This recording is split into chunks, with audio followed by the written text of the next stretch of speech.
Good morning good morning everyone, আমার YouTube পরিবারের বন্ধুদের। যাদের মাথার ছাদ নেই, দুবেলা খাওয়ার চাল নেই, কিন্তু তারা মানুষকে সম্মান দিয়ে কথা বলে।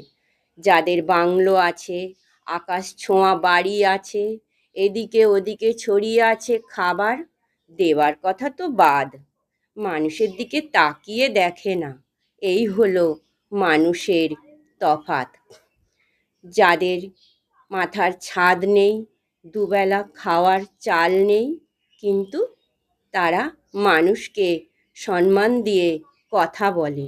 যাদের বাংলো আছে, আকাশ ছোঁয়া বাড়ি আছে, এদিকে ওদিকে ছড়িয়ে আছে খাবার, কিন্তু মানুষের দেওয়ার কথা তো বাদ, মানুষের দিকে তাকিয়ে দেখে না। এই হলো মানুষের